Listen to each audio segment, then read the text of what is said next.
بسم اللہ الرحمن الرحیم۔ السلام علیکم عزیزان کرامی، اللہ تعالیٰ نے یہ مہینہ اپنی عبادت کے لیے بنایا ہے، اور نامعلوم کیا کیا رحمتیں اور برکتیں اللہ تعالیٰ اس مہینے میں نازل فرماتے ہیں۔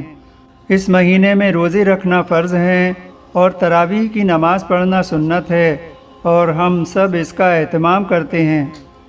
قرآن کریم میں اللہ تعالیٰ نے ارشاد فرمایا ہے کہ میں نے انسانوں اور جنات کو صرف اس لیے پیدا کیا ہے کہ وہ میری عبادت کریں۔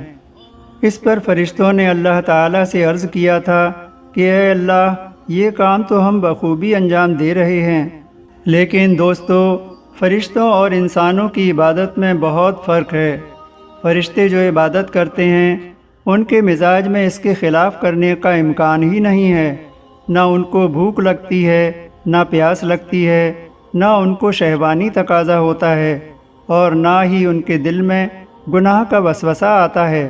چنانچہ اللہ تعالیٰ نے فرشتوں سے فرمایا کہ میں ایک ایسی مخلوق پیدا کر رہا ہوں جس کو بھوک بھی لگے گی، پیاس بھی لگے گی، اور گناہ کرنے کے دائیں بھی اس کے اندر پیدا ہوں گے۔ لیکن جب گناہ کا داعیہ پیدا ہوگا اور وہ اس وقت مجھے یاد کر کے اپنے آپ کو اس گناہ سے بچا لے گا، تو اس کی یہ عبادت اور گناہ سے بچنا قدر و قیمت رکھتا ہے۔ یہی وہ عبادت ہے جس کے لیے ہم نے انسان کو پیدا کیا، اور جس کا اجر و ثواب اور بدلہ دینے کے لیے ہم نے جنت تیار کر رکھی ہے۔ قرآن میں اللہ تعالیٰ نے فرمایا ہے کہ ہم نے مومنوں سے ان کی جانیں اور ان کے مال خرید لیے ہیں، اور اس کے بدلے آخرت میں ان کو جنت ملے گی۔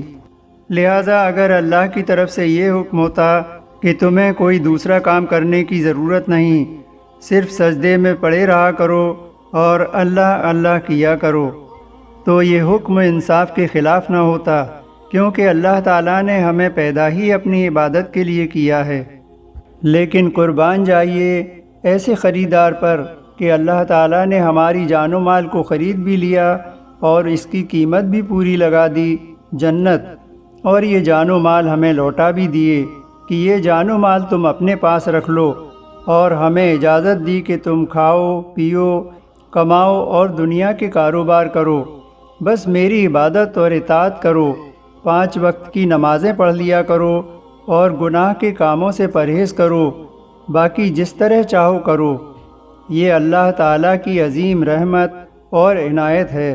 اللہ تعالیٰ یہ جانتے تھے کہ جب یہ انسان دنیا کے کاروبار اور کام دھندوں میں لگے گا تو رفتہ رفتہ اس کے دل پر غفلت کے پردے پڑ جایا کریں گے، تو اس غفلت کو دور کرنے کے لیے اللہ تعالیٰ نے کچھ خاص اوقات بیان فرما دیے۔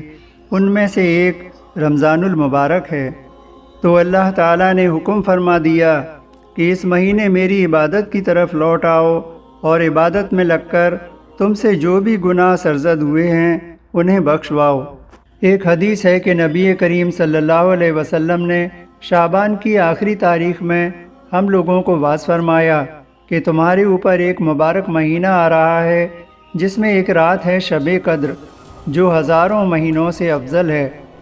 اس کا مطلب یہ ہوا کہ اگر کوئی شخص اتنی عمر پائے کہ وہ 82 سال عبادت کرے تب وہ 1000 مہینے کے برابر ہوگی، اور اللہ کا بے انتہا کرم کہ اس میں کیا گیا ہر عمل 1000 مہینوں سے بھی افضل ہوگا۔ میرے عزیزو، شب قدر پانے کے لیے کسی ایک رات میں جاگ کر عبادت کر کے اکتفا کرنے سے بہتر ہے کہ جتنا ہو سکے آخری عشرے کی تمام راتوں میں عبادت کی جائے، تاکہ اتنی قیمتی رات ہم سے ضائع نہ ہو جائے۔ اس مہینے میں اگر کوئی شخص اللہ کا قرب حاصل کرنے کے لیے نیکی کا کام کرے تو وہ ایسا ہے جیسا کہ غیر رمضان میں فرض ادا کیے، اور جو اس مہینے میں فرض کو ادا کرے تو وہ ایسا ہے کہ غیر رمضان میں 70 فرض ادا کیے۔ یہ مہینہ صبر کا ہے، اور صبر کا بدلہ جنت ہے۔ اس مہینے میں مومن کا رزق بڑھا دیا جاتا ہے۔ جو شخص کسی روزے دار کا روزہ افطار کرائے اس کے لیے گناہوں کے پاک ہونے اور آگ سے خلاصی کا سبب ہوگا، اور روزے دار کے ثواب کے مانند اس کو ثواب ہوگا، مگر اس روزے دار کے ثواب سے کچھ کم نہیں کیا جائے گا۔ اگر کوئی شخص ایک کھجور کھلا دے یا ایک گلاس شربت روزے دار کو پلا دے تو اللہ جل شانہ اس پر بھی اسے روزے کا ثواب عطا فرما دیتے ہیں۔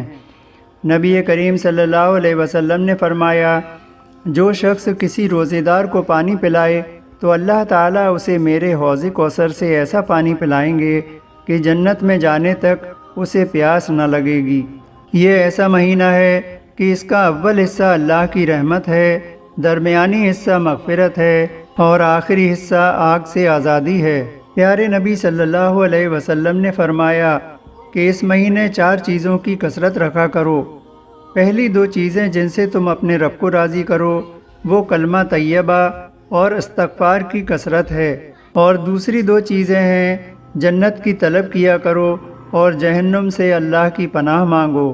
اللہ تعالیٰ نے قرآن کریم میں فرمایا ہے کہ یہ روزے تم پر اس لیے فرض کیے گئے ہیں تاکہ تمہارے اندر تقوی پیدا ہو جائے۔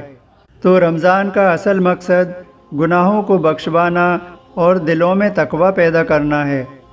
لہٰذا رمضان کا تقاضا یہ ہے کہ انسان اپنے آپ کو دوسرے کاموں سے فارغ کر لے اور جتنا ممکن ہو سکے زیادہ سے زیادہ وقت اللہ کی عبادت میں صرف کرے اور تمام گناہ کے کاموں سے اپنے آپ کو بچائے۔ لیکن ایسا ہرگز نہ ہو کہ آپ نے روزہ رکھا ہوا ہے اور جھوٹ بول رہے ہیں، روزہ رکھا ہوا ہے اور غیبت کر رہے ہیں، روزہ رکھا ہوا ہے اور ٹائم پاس کرنے کے لیے موبائل اور ٹی وی پر فلمیں اور سیریل دیکھ رہے ہیں۔ یہ کیا روزہ ہوا؟ روزہ تو رکھ لیا لیکن حرام چیزیں نہ چھوڑیں، وقت کو ضائع کرنا نہ چھوڑا۔ اس لیے حدیث شریف میں نبی کریم صلی اللہ علیہ وسلم نے فرمایا کہ اللہ فرماتے ہیں کہ جو شخص روزے کی حالت میں جھوٹ بولنا نہ چھوڑے تو اسے بھوکا اور پیاسا رہنے کی کوئی حاجت نہیں، اس لیے کہ حرام کاموں سے تو ہر حال میں بچنا تھا، لیکن اگر کوئی روزہ رکھ کر بھی ان سے نہ بچا تو روزہ رکھ کر اس نے کیا کمال کیا؟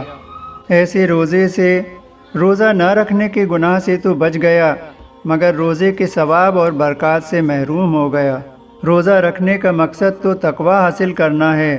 اللہ تعالیٰ نے فرمایا، جو شخص اس بات سے ڈرتا ہے کہ مجھے اللہ تعالیٰ کے دربار میں حاضر ہونا ہے اور اس کے نتیجے میں وہ اپنے آپ کو نفسیانی خواہشات اور گناہوں سے روکتا ہے، اسی کا نام تقوی ہے۔ روزی کمانے کے لیے نکلو یا دوسرے کاموں کے لیے، ہر موقع پر جب اللہ کی نافرمانی اور گناہ کا تقاضا پیدا ہو تو وہاں بھی اللہ کے خوف سے اسی طرح رک جاؤ جس طرح روزے میں کھانے پینے سے رک گئے تھے۔ تو مبارک ہو، تقوی آپ کی زندگی میں آ گیا۔ لیکن اس طرح تو تقوی نہ آیا کہ روزے میں کھانے پینے سے تو رک گئے لیکن باقی معاملات میں آنکھ غلط جگہ پر پڑ رہی ہے، کان بھی غلط باتیں سن رہے ہیں، زبان سے بھی غلط باتیں نکل رہی ہیں، تو ایسا روزہ تمام برکات سے محروم ہو جاتا ہے۔ روزے کا مقصد ہی یہ ہے کہ جس چیز سے اللہ تعالیٰ نے روکا رک جاؤ۔ پورے دین میں سارا کھیل اتباع کا ہے۔ جب اللہ نے کہا کھاؤ تو کھانا ثواب ہے، جب کہا مت کھاؤ تو نہ کھانا ثواب ہے۔ اس لیے برادران اسلام، اہتمام کرنے کی چیز یہ ہے کہ جب روزہ رکھ لیا تو اپنے آپ کو گناہوں سے بچاؤ۔ دوسری بات، اس مہینے میں رزق حلال کا خاص اہتمام ہونا چاہیے۔ تیسری بات جس کا روزے سے خاص تعلق ہے وہ ہے غصے سے اجتناب اور پرہیز۔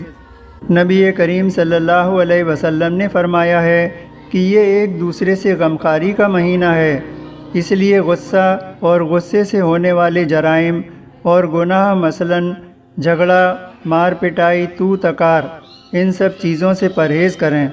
چوتھی بات، اپنے دل کو برائیوں سے پاک کر لیں۔ کسی نے برا کہا، کسی نے غیبت کی، کسی نے دھوکہ دیا، کسی نے حق مارا، کسی نے دل دکھایا، اللہ کے سپرد کر دیں۔ یا اللہ، تیرے سپرد ہے، میں نے اپنے دل کو پاک کیا۔ اپنا دل ایسا پاک کر لو کہ اس میں کسی کے لیے نفرت نہ ہو۔ چھوڑ دو یہ سارے گلے شکوے کہ اس نے ایسا کیوں کہا، اس نے ایسا کیوں کیا۔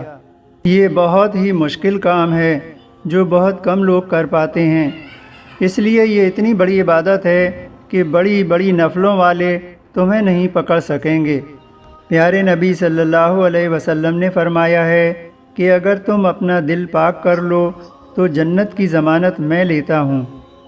پانچویں بات، قرآن کریم کی تلاوت کو اس مہینے سے خاص مناسبت ہے، اس لیے جتنا زیادہ ہو سکے قرآن کی تلاوت کریں اور اٹھتے بیٹھتے چلتے پھرتے اللہ کا ذکر کریں۔ سحری کے لیے تو ہم لوگ اٹھتے ہی ہیں، تھوڑا پہلے اٹھ کر تہجد کی نماز کا معمول بنا لیں اور رو رو کر اللہ تعالیٰ سے اپنے گناہوں کی معافی مانگیں، توبہ کریں۔ اپنے لیے، اپنے عزیز و اقارب کے لیے اور تمام امت مسلمہ کی عافیت کے لیے اللہ سے دعائیں مانگیں۔ یہی وہ اوقات ہیں جب اللہ کے فرشتے پہلے آسمان پر آ کر پکارتے ہیں، ہے کوئی دعا مانگنے والا کہ اس کی دعا قبول کی جائے، ہے کوئی مغفرت چاہنے والا کہ اسے بخش دیا جائے۔ اللہ تعالی ہم سب کو ان باتوں پر عمل کرنے کی توفیق عطا فرمائے اور آپ سب کے ساتھ اس عاجز کی بھی مغفرت فرمائے، آمین یا رب العالمین۔